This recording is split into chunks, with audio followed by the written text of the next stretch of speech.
तो चलिए आज हम पढ़ने वाले हैं पोस्ट मौर्य के बारे में। तो पोस्ट मौर्य इसमें हम मेनली जो प्री आपको गुप्ता के बारे में है वो हम पढ़ेंगे। ठीक है, यानी कि मौर्यन डायनेस्टी के बाद और गुप्ता डायनेस्टी से पहले जो बीच में डेवलपमेंट होता है उसके बारे में हम पढ़ने वाले हैं। तो मेनली आज का क्लास बहुत लंबा नहीं होने वाला है, छोटा ही होगा क्योंकि बहुत लिमिटेड चीज़ें पढ़ेंगे। इसके बाद जो हमारा कल का क्लास होगा ट्यूसडे का, उसमें हम पढ़ने वाले हैं संगम पीरियड के बारे में और गुप्ता के बारे में। ठीक है, तो संगम और गुप्ता के बारे में हम ट्यूसडे को पढ़ेंगे और उसके बाद कुछ छोटे छोटे टॉपिक बचते हैं जिसको हम विटनेस डे को करेंगे और इसके साथ क्या होगा कि हमारी ये एंशिएंट हिस्ट्री कंप्लीट हो जाएगा। देन थर्सडे से हम मेडिवल हिस्ट्री को स्टार्ट करेंगे। ठीक है, तो चलिए पोस्ट मौर्य और प्री गुप्ता के टाइम पर कुछ चीज़ें जिसको हम देखते हैं।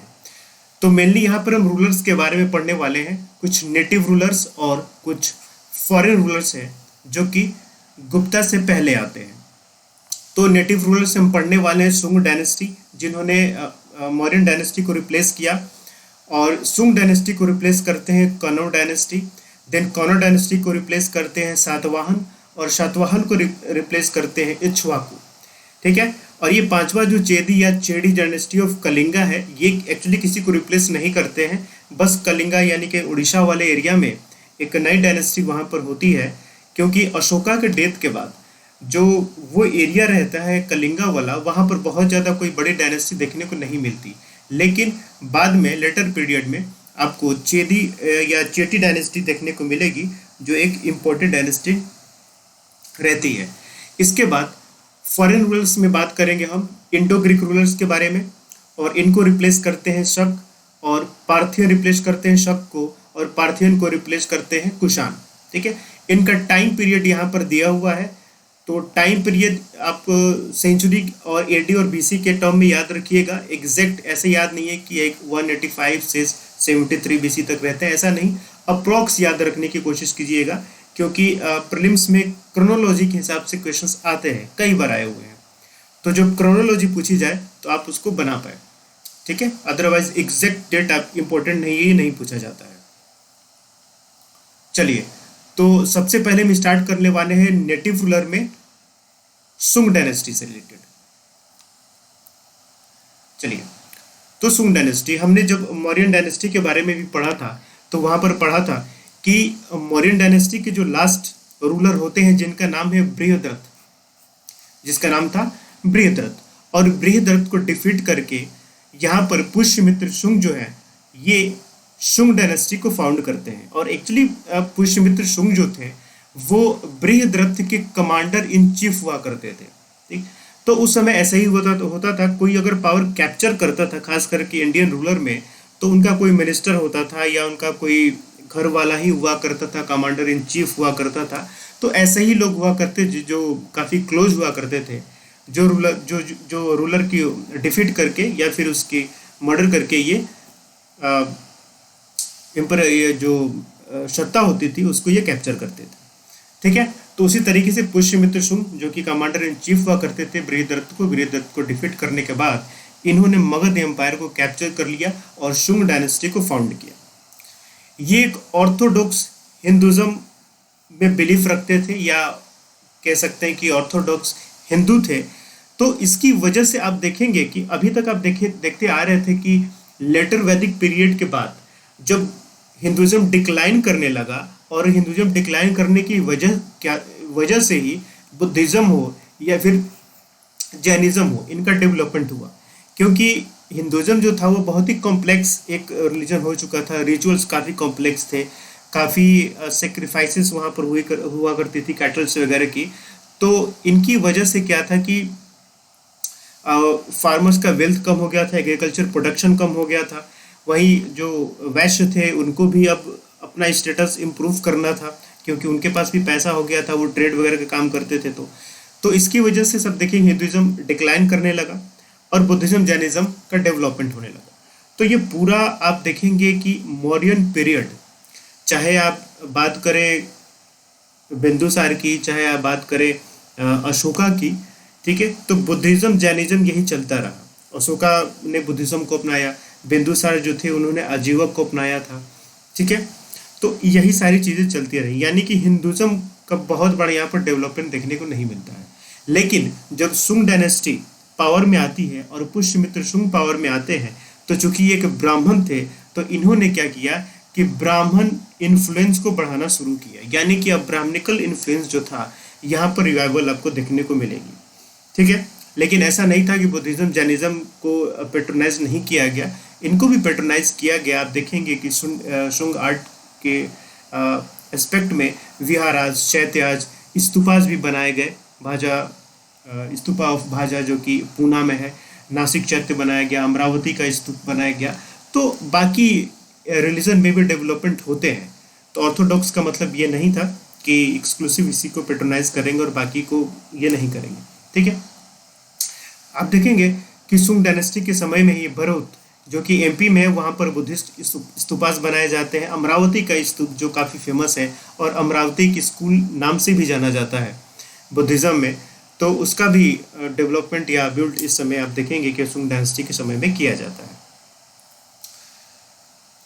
पतंजलि का आपने नाम सुना होगा। पतंजलि एक पृष्ठ थे उस समय जिन्होंने पुष्यमित्र शुंग के लिए 2 अश्वमेघ यज्ञ को यहाँ पर कंडक्ट कराने का काम किया था। ठीक है, तो ये भी याद रखना है। कभी कभी क्वेश्चन पूछे जाते हैं कंटेम्प्रेरी टाइप के कि बताइए कि Patanjali was contemporary of which ruler और विच वन। ठीक है, तो यहाँ इस तरीके भी क्वेश्चन पूछे जाते हैं और ऐसे क्वेश्चन काफ़ी आसान होते हैं, बिल्कुल वन वर्ड सब्स्टिट्यूशन वाले होते हैं। अगर आपने उनको पकड़ लिया कि वो सही है और गलत है, तो आपका आंसर उस हिसाब से हो जाएगा। ठीक है, तो इसलिए ये सब चीज़ें याद रखिए। कभी पूछा गया कि पतंजलि किसके कंटेम्प्रेरी थे, अगर वहाँ पर शुंग डायनेस्टी का नाम आता है या पुष्यमित्र शुंग का नाम आता है, तो आप इजिली उसको आइडेंटिफाई कर सकते हैं। ओके, कैपिटल की बात करें तो शुंग डायनेस्टी की कैपिटल एमपी में विदिशा में रखी गई थी। बाकी के पाटलिपुत्र की तरह जैसे मौर्यन डायनेस्टी ने रखा था, अब वो नहीं, तो उसको शिफ्ट कर दिया गया था विदिशा एमपी में। नेक्स्ट डायनेस्टी कन्वर डायनेस्टी के बारे में पढ़ें। देखिए, हम जो इंपॉर्टेंट रूलर है उन्हीं के बारे में पढ़ेंगे। अब हर डायनेस्टी में कई सारे रूलर आते हैं, उनका कोई सिग्निफिकेंस नहीं है, और इस तरीके से एक एक रूलर के बारे में पढ़िएगा तो आप समझिए कि हंड्रेड्स ऑफ रूलर्स हो जाएंगे जिनको याद रखना पॉसिबल नहीं है, और ऐसे क्वेश्चन भी नहीं पूछे जाते हैं। तो मेनली हमारा ध्यान ये रखना है कि किस तरीके के क्वेश्चन पूछे जाते हैं। अब जब तमिलनाडु की बुक पढ़िएगा, तमिलनाडु बोर्ड की, तो वहाँ पर बहुत सारे फैक्ट मिलेंगे, आप उलझ जाइएगा भी। 2-3 चैप्टर पढ़ के देखिए उसको, खास करके मौर्यन डायनेस्टी के बाद। ठीक है, मौर्यन डायनेस्टी के बाद पढ़ के देखिए, बहुत सारे फैक्ट्स हैं, हर रूरल के बारे में दिया हुआ है और बहुत सारी चीज़ें वहाँ पर दी है जो नहीं पूछी जाती जनरली। तो हमें एग्जाम पॉइंट ऑफ व्यू से रखना है। ओल्ड एनसीईआरटी पढ़िएगा या फिर नई एनसीईआरटी, इनमें बहुत सारी चीज़ें नहीं दी गई हैं। यहाँ पर मैंने कुछ चीज़ें ऐड की हुई है तमिलनाडु बोर्ड के बुक से, ताकि एक जो क्रोनोलॉजी है वो आपका मेंटेन रहे। चलिए, कन्वर डायनेस्टी, यहाँ पर जो है कि ये शुंग डायनेस्टी के जो अंतिम रूलर थे जिनका नाम था देवभूति। ठीक है, तो मैंने वहाँ पर सिर्फ पुष्यमित्र शुंग का नाम लिया, लेकिन चूंकि कन्वर डायनेस्टी ने रिप्लेस किया शुंग डायनेस्टी को, तो किसको, तो शुंग डायनेस्टी के अंतिम रूलर थे जिनका नाम था देवभूति, जिसको रिप्लेस करके कन्वर डायनेस्टी यहाँ पर बनाई जाती है। और अगेन यहाँ पर जो कन्वर डायनेस्टी को फाउंड करते हैं उनका नाम था वसुदेव, और वसुदेव कोई और नहीं, ये कन्वर डायनेस्टी के मतलब देवभूति के ये मिनिस्टर हुआ करते थे। तो मैंने कहा कि ये जो क्लोज लोग हुआ करते थे यही सक्सेड करते थे। उसके बाद सातवाहन डायनेस्टी। सातवाहन डायनेस्टी ये एक बहुत इंपॉर्टेंट डायनेस्टी है, इसके बारे में आपको अच्छे से पढ़ना है। मैंने यहाँ पर कुछ पॉइंट्स ऐड किए हुए हैं, बाकी का जो नोट्स आपको दिया गया है उसमें सातवाहन डायनेस्टी के बारे में अच्छे से दिया गया है और डिटेल में दिया गया है। ठीक है, उसको पढ़िएगा। मैंने यहाँ इंपॉर्टेंट पॉइंट्स को कवर करने की कोशिश की। सातवाहन डायनेस्टी की बात करेंगे तो इनका इन्फ्लुएंस जो सेंट्रल इंडिया डेक्कन का एरिया है वहीं पर आपको देखने को मिलेगा, खास करके जो महाराष्ट्र वाला एरिया है वहाँ पर देखने को मिलेगा। कहीं कहीं सातवाहन डायनेस्टी का उल्लेख आपको आंध्रा के रीजन में भी मिलता है, लेकिन आप देखेंगे कि जो अर्ली सातवाहन्स थे वो आंध्रा में रूल नहीं करते थे, उनका कंसंट्रेशन अभी महाराष्ट्र में ही था। बाद में वो धीरे धीरे आंध्रा में एक्सपेंड हुए, लेकिन ओरिजिनल उनका जो होम था वो महाराष्ट्र था। ठीक है, सातवाहन डायनेस्टी के अगर फाउंडेशन की बात करते हैं तो शिमुका नाम के जो रूलर थे जिन्होंने सातवाहन डायनेस्टी को फाउंड किया। सातवाहन डायनेस्टी में आपको करीब 30 यानी कि 30 रूलर तक मिलेंगे। अगेन याद रखना, नॉट पॉसिबल नहीं है।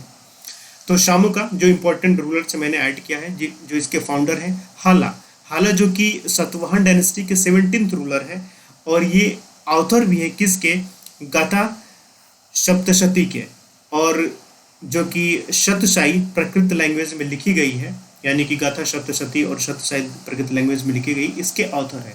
हाला को ऐड करने का पर्पस ये था आर्ट एंड कल्चर के हिसाब से कि कभी कभी यहाँ पर टेक्स्ट और उनके ऑथर के नाम पूछे जाते हैं। नेक्स्ट, गौतमीपुत्र सप्तकर्णी शतवाहन डायनेस्टी के सबसे इंपॉर्टेंट रूलर है। Okay, this is the greatest ruler of Satavahana king, जो कि सातवाहन के 23rd रूलर थे। ये सातवाहन डायनेस्टी में 23rd रूलर थे। ठीक है, इसके बाद अब पुलामावी थर्ड, जो कि सातवाहन डायनेस्टी के 30th रूलर थे, और ये लास्ट रूलर आते हैं सातवाहन डायनेस्टी को, जिसके बाद में रिप्लेस किया जाता है दूसरी डायनेस्टी के द्वारा। ठीक है, गौतमीपुत्र सातकर्णी जो है, इनसे रिलेटेड कुछ आपको इंस्क्रिप्शंस भी मिलेंगे, रॉक कट आपको केव्स, विहार, चैत्यास में मिलेंगे। वो आपको फैक्ट्स लिखा हुआ है नोट्स में, उनको देख लीजिएगा। नाउ जो सातवाहन थे, सबसे इंपॉर्टेंट चीज, started practice of donating land with physical and administrative immunities to Brahmans and Buddhist monk, यानी कि करीब 1 सेंचुरी एडी और बीसी के आसपास वाला जो एरिया था, टाइम था, इसमें सातवाहन जो थे ये पहले ऐसे रूलर्स थे जिन्होंने ब्राह्मण्स को और बुद्धिस्ट मॉन्क को लैंड डोनेट करना स्टार्ट किया। और कैसा लैंड, जिस पर फिजिकल और एडमिनिस्ट्रेटिव इम्यूनिटीज होगी, यानी कि उनको सरकार का कोई उस पर अधिकार नहीं होगा लैंड का, और साथ ही साथ कोई टैक्स वगैरह भी वहाँ से वसूल नहीं किए जाएंगे। ठीक है, तो यहाँ से लैंड डोनेशन का काम भी शुरू होता है सातवाहन के समय पे।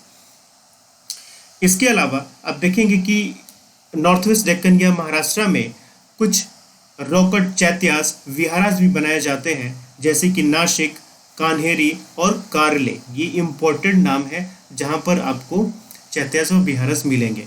इसके बारे में हम डिटेल से चर्चा करेंगे जब हम आर्ट एंड कल्चर की चर्चा करेंगे, जिसमें हम क्लास 11th एंड 12th की फाइन आर्ट्स को लेंगे, तो उसमें हम इसमें अच्छे से देखेंगे कन्हेरी, कारले और नासिक, जो भी आर्ट एंड कल्चर है, चैत्या, विहारास का डेवलपमेंट हुआ है।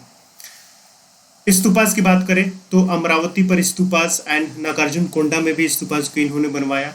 ऑफिशियल लैंग्वेज प्रकृत थी सातवाहन के समय। कॉइन्स में को भी इन्होंने यहाँ पर देखने को मिलता है, और मेनली जो कॉइन्स थे वो लीड, कॉपर, ब्रोंज में बनाए जाते थे, और ज़्यादातर जो थे वो लेड में बनाए जाते थे। ठीक है, ये सब आर्ट एंड कल्चर वाला हिस्सा है। ये आप इसकी बात करें, इसकी बात करें, ये सब आर्ट एंड कल्चर का हिस्सा है। ठीक है, तो आपको याद रखना ही है। इसके बाद इक्ष्वाकु डायनेस्टी आते हैं and replaced last ruler of Satavahana, जिनका नाम था पुलवामी थर्ड। तो पुलवामी थर्ड को रिप्लेस करके इक्ष्वाकु डायनेस्टी आती है। इनके बारे में कुछ इंपॉर्टेंट नहीं है, इसलिए बस डायनेस्टी का नाम याद रखिए। क्रोनोलॉजी में कभी अगर मैच करने के लिए आता है आपके एग्जाम में, तो आपका काम यहाँ से हो सकता है। इसके बाद चेदी या चेटी डायनेस्टी ऑफ कलिंगा, जो कि 1st सेंचुरी बीसी के आसपास में आता है। तो मैंने आपको बताया था कि कलिंगा जो कि अशोका के टाइम पर मौर्यन डायनेस्टी के अंडर में था, लेकिन अशोका के डेथ के बाद कलिंगा में देखेंगे कि कोई एक स्टेबल गवर्नमेंट देखने को नहीं मिलती है। लेकिन बाद में जो चेदी डायनेस्टी आते हैं, यहाँ पर बाकी के जो रूलर्स थे जो कलिंगा में रूल करते हैं, उनके कंपैरिजन में ये थोड़े से ज़्यादा बेहतर थे, इसलिए यहाँ पर थोड़ा सा इम्पोर्टेंट हो जाता है। इनके बारे में जो हमें इन्फॉर्मेशन मिलती है, सोर्स ऑफ इन्फॉर्मेशन, वो मिलती है हाथी गुफा इंस्क्रिप्शंस के बारे में, जो कि खारवेला ने बनाया था। और खारवेला जो थे वो चेदी डायनेस्टी के 3rd रूलर थे। ठीक है, और खारवेला चेदी डायनेस्टी के सबसे इम्पोर्टेंट रूलर भी थे। तो अगेन याद रखना है, मैचिंग में आ सकता है खारवेला किस डायनेस्टी से बिलोंग करते थे। और जहाँ तक मुझे याद है 2020 के प्रीलिम्स में इस तरीके का कोई क्वेश्चन आया हुआ है जो क्रोनोलॉजी से रिलेटेड था। ठीक है, now Kharavela follower of Jainism और जैनिज्म मॉन्क के लिए इन्होंने क्या किया, उदयगिरी हिल्स में इन्होंने कुछ केव्स के भी निर्माण किए। उदयगिरी हिल्स जो कि आपको भुवनेश्वर के पास में मिलेगा, जो कि उड़ीसा में है। ओके, और कलिंगा भी आपको पता है, ये भी भुवनेश्वर के पास में उड़ीसा में पड़ता है, आज का जो उड़ीसा है उसके अकॉर्डिंग। ठीक है, तो इस तरीके से हमने जो इंडिजिनस रूलर थे या फिर जो हमारे इंडियन रूलर्स थे, उन्होंने किस तरीके से मौर्यन के बाद और गुप्ता के पहले रूल किया, इसके बारे में हम थोड़े से कुछ फैक्ट्स को हमने देखा। इसके बाद हम देखते हैं फॉरेन रूलर्स के बारे में।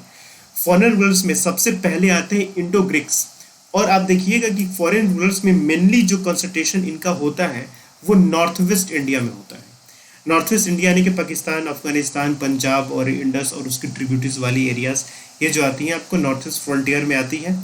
तो फॉरेन रूलर्स जो आते थे उधर से ही आते थे, सेंट्रल एशिया या फिर जो गल्फ कंट्रीज है उधर से आते थे। तो अब जैसे कि इंडो ग्रीक्स थे, ये ग्रीक्स आते थे, यूरोप के रहने वाले थे, ग्रीस के रहने वाले थे, तो उसी एरिया से आते थे। इस वजह से नॉर्थ वेस्ट में इनका ज़्यादा कंसंट्रेशन आपको देखने को मिलेगा। इंडो ग्रीक्स रूलर में सबसे इम्पोर्टेंट जो रूलर है उनका नाम है मिनांडर, जिनको मिलिंद भी कहा जाता है। हमने जो बुद्धिज्म की चर्चा की थी और वहाँ पर हमने, या फिर जब हमने मौर्यन डायनेस्टी के बारे में भी देखा था, तो मौर्यन डायनेस्टी में जब हमने सोर्स ऑफ इंफॉर्मेशन के बारे में देखा था तो उसमें लिटरेचर एक सेक्शन था। तो लिटरेचर में भी हमने एक चर्चा की थी, एक टेक्स्ट की जिसका नाम था मिलिंद पन्हो। ठीक है, जिसका नाम था मिलिंद पन्हो। तो मिलिंद पन्हो ये टेक्स्ट था जो मेनली एक कन्वर्सेशन था बिटवीन मिलिंद और जो बुद्धिस्ट इनके मॉन्क थे जिनका नाम था नागसेना नागार्जुन। उनके बीच में कन्वर्सेशन था जिसको मिलिंद पन्हो में बताया गया है। तो मिलिंद पन्हो के जो दूसरे कैरेक्टर थे मिलिंदा, जिनको मिनांडर कहा जाता है, वही इंडो ग्रीक रूलर थे। तो मिलिंद पन्हो में भी हमें मौर्यन डायनेस्टी के बारे में जानकारी मिलती थी। खैर, issued large number of coins, ये इंपॉर्टेंट चीज़ें हैं। First rulers in India to issue coins which can definitely be attributed to kings. इसका मतलब ये हुआ कि पहले रूलर ये इंडो ग्रीक्स थे, इंडिया के ऐसे रूलर, इंडिया में आके जिन्होंने रूल किया, या फिर इंडिया के ही ruler on the sense Indian subcontinent की बात है। पहले ऐसे रूलर थे जिन्होंने कॉइन्स जारी किए, और हम कह सकते हैं कि ये किंग्स के द्वारा जारी किए गए थे। ठीक है, अदरवाइज कोई, आप हमने पहले भी देखा जो इंडियन रूलर्स थे उसके समय में भी हमें कुछ एविडेंसेस मिलते हैं, लेकिन हमें ये 100% एविडेंस नहीं मिलते हैं कि इनको किंग्स ने इशू किया था। गिल्ड्स हुआ करते थे, यानी कि जो मर्चेंट्स का ग्रुप हुआ करता था वो भी इशू करते थे अपने कॉइन्स, लेकिन ये पहले डायनेस्टी या रूलर्स थे जिनसे पता चलता है कि ये पहले ऐसे इंडियन सब कॉन्टिनेंट रूलर थे जिन्होंने कॉइन्स को इशू किया। साथ ही साथ first rulers to issue gold coins, again यहाँ पर इंपॉर्टेंट हो जाता है। गोल्ड कॉइन्स गुप्ता के टाइम पर भी काफ़ी एक्सटेंसिव क्वांटिटी में इशू किया जाता है, लेकिन पहले रूलर्स थे इंडो ग्रीक्स जिन्होंने गोल्ड कॉइन्स को इशू किया। नाउ आर्ट एंड कल्चर की बात करें तो ये सब आर्ट एंड कल्चर का हिस्सा है, गोल्ड कॉइन्स वगैरह सब उसी के हिस्से हैं। और हेलेनिक इन्होंने इंट्रोड्यूस किया। ये एक आर्ट का फॉर्म है जो कि ग्रीक से आया है, ग्रीक आर्ट का फॉर्म है, और इसका इन्फ्लुएंस आपको गंधारा स्कूल पर देखने को मिलता है। हेलेनिक, तो हेलेनिक एक कॉम्बिनेशन था आप कह सकते हैं, जिसमें ग्रीक, इंडियन और गंधारा स्कूल, यानी कि जो नॉर्थ वेस्ट फ्रंटियर का जो खास करके गंधार यानी कि अफगानिस्तान के आसपास वाला जो एरिया था, वहाँ पर जो ये पेंटिंग ये स्कूल चलता था आर्ट, उसका ये कॉन्फ्लुएंस देखने को मिलेगा, जिसको हेलेनिक आर्ट के नाम से जाना जाता है। तो गंधारा स्कूल पर देखने को मिलेगा क्योंकि अभी नॉर्थ वेस्ट फ्रंटियर वाला ही पार्ट था। देन शकाश की बात करते हैं। शकाश जिन्होंने इंडो ग्रीक्स को रिप्लेस किया, और शकाश को सीथियंस के नाम से भी जाना जाता है, ये इंपॉर्टेंट है, याद रखिएगा। शकाश को सीथियंस के नाम से भी जाना जाता है जिन्होंने इंडो ग्रीक्स को रिप्लेस किया। शकाश में जो सबसे इंपॉर्टेंट रूलर आते हैं उनका नाम है रुद्रदामन। ठीक है, रुद्रदामन ने क्या किया, संस्कृत को भी पेट्रोनाइज किया, साथ ही साथ जो सुदर्शन लेक था उसको भी रिपेयर किया। ये सुदर्शन लेक बनाया गया था मौर्यंस के द्वारा। ठीक है, मौर्यंस के द्वारा बनाया गया था। सुदर्शन लेक का जो काम था, जो सौराष्ट्र वाला रीजन था, खास करके सौराष्ट्र हम यूपी और एमपी का कुछ हिस्सा आप कह सकते हैं, तो उनको इरिगेशन के लिए, इरिगेशन प्रोवाइड करने के लिए सुदर्शन लेक का निर्माण किया गया था मौर्यंस के द्वारा। तो इनको रिपेयर करने के काम भी रुद्रदामन ने किया। संस्कृत को भी यहाँ इन्होंने पेट्रोनाइज किया। एक आप बचपन से पढ़ते आ रहे हैं विक्रमादित्य के बारे में। विक्रमादित्य जो कि उज्जैन के किंग हुआ करते थे और करीब 58 बीसी के टाइम पर इन्होंने शकास को डिफीट किया। तो शकास को डिफीट करने की वजह से विक्रमादित्य को शकारी विक्रमादित्य के नाम से भी जाना जाता है। ठीक है, शकारी, दिस इज हिंदी, शकारी विक्रमादित्य के नाम से भी जाना जाता है क्योंकि इन्होंने शकों को हराया था। तो इसी उपलक्ष्य में और इसी एवज में आप देखेंगे कि विक्रम संवत स्टार्ट किया गया, जो कि 58 बीसी के आसपास में ये पड़ता है, यानी 58 बीसी से ये स्टार्ट होता है। क्यों? क्योंकि 58 बीसी में इन्होंने शकास को हराया था, इस वजह से उसी समय से विक्रम संवत का भी स्टार्टिंग माना जाता है। ठीक है, नेक्स्ट पार्थियंस की बात करें तो पार्थियंस ने शकास को रिप्लेस किया, और पार्थियंस जो थे ये ओरिजिनली ईरान यानी कि गल्फ एरिया से आए हुए थे। यहाँ पर जो सबसे फेमस किंग मिलते हैं, इनका नाम है गोंदा फेरनस। इनका नाम है गोंदा फेरनस। ये बस आपको नाम याद रखना है और कुछ खास नहीं है, और क्रोनोलॉजी आपको याद रखनी है। नेक्स्ट फोर्थ पार्ट में आते हैं कुशानास के बारे में। कुशानास, ये जितने भी फॉरेनर्स रूलर्स आए इस समय पर, उसमें सबसे इंपॉर्टेंट कुशान थे। कुशान ने सिर्फ नॉर्थ वेस्ट फ्रंटियर पे ही नहीं, आप देखेंगे कि जो गंगा वैली थी, गंगाटिक वैली तक ही है इनका एक्सपेंशन आपको देखने को मिलता है। तो ये सेंट्रल एशिया में आए हुए थे। तो सेंट्रल एशिया में येची क्लेन्स, ये 5 येची क्लेन्स पाई जाती थी, उसमें से एक ये कुशान भी थे। क्लेन्स आपको पता है, जैसे हम हिंदी में कूल कहते हैं, जैसे इंडिया में हुआ करता है, आज भी हुआ करता है। ठीक है, तो वहाँ से ये आए हुए थे। इन्होंने पार्थियंस को रिप्लेस किया नॉर्थ वेस्ट इंडिया में, and expanded to lower Indus basin and upper and middle Gangetic plain, यानी कि यूपी तक पहुंच गए थे। लोअर इंडस का मतलब ये हुआ कि पंजाब के एरिया हो गया, आपको आजकल का जो हिमाचल वाला एरिया हो गया, और southern part of Jammu Kashmir कह लें, तो वो लोअर इंडस का बेसिन हो गया। अपर गंगा का मतलब ये हो गया उत्तराखंड और वेस्टर्न यूपी की बात कर लें, और मिडल गंगेटिक प्लेन का मतलब ये हुआ कि कुछ हिस्सा आपको यूपी के साथ साथ कुछ हिस्सा बिहार का भी इसमें इंक्लूड होगा। तो यहाँ तक इन्होंने एक्सपेंड किया अपने आप को। इसमें आपको देखने को मिलेगा कि सबसे फेमस जो रूलर थे उनका नाम था कुशान। ठीक है, कुशान रूलर में सबसे इंपॉर्टेंट जो थे वो कनिष्क थे, जिनको सेकंड अशोका के नाम से भी जाना जाता था।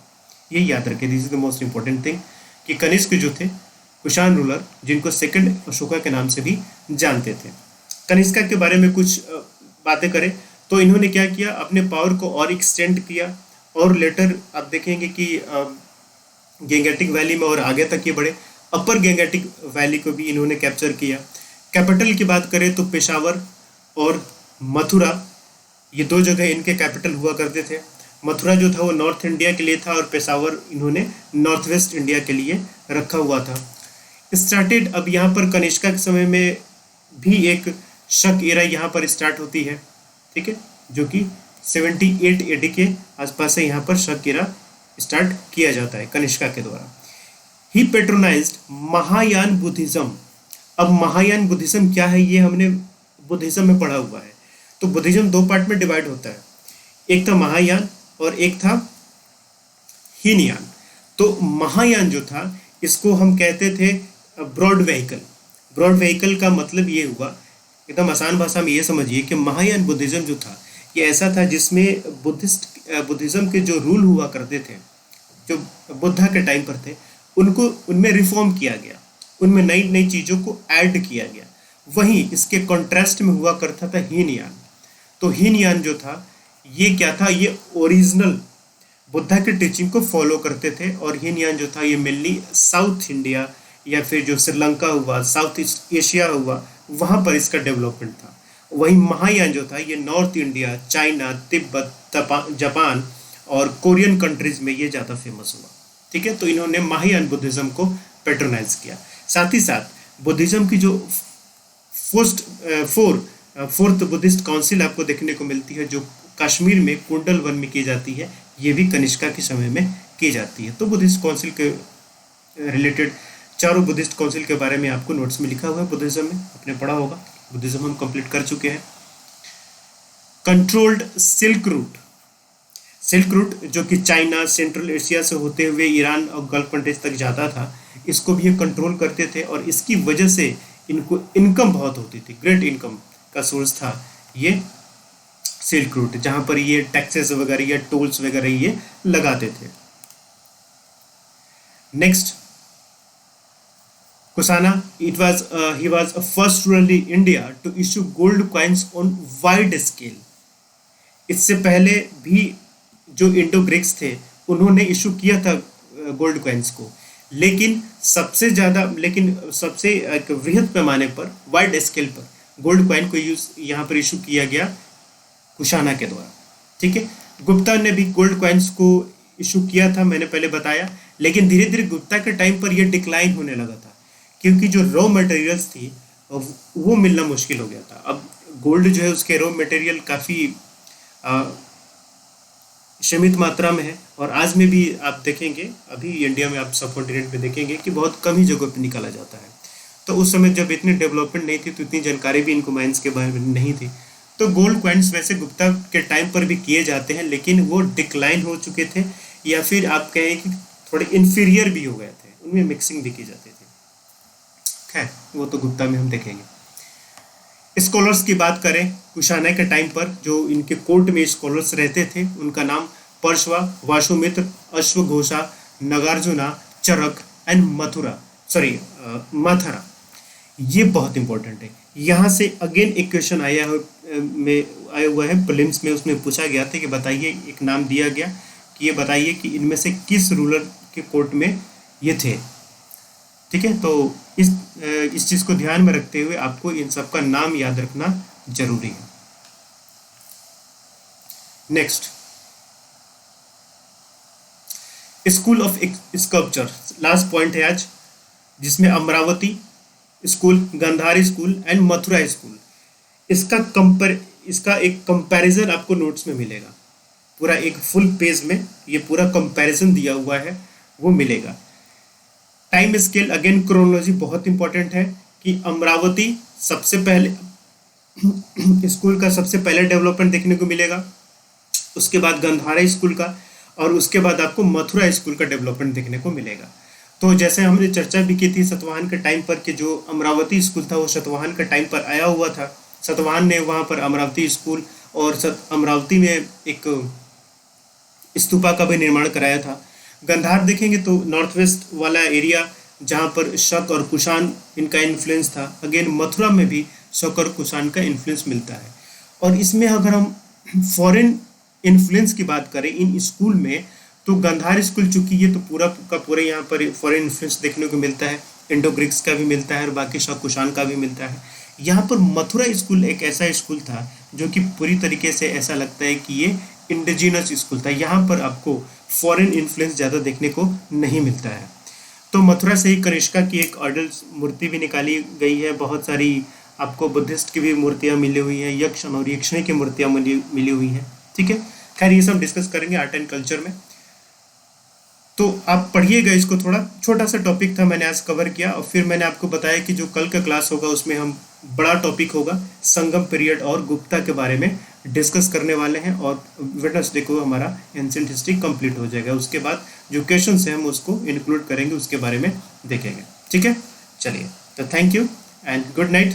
मिलते हैं कल नए टॉपिक के साथ।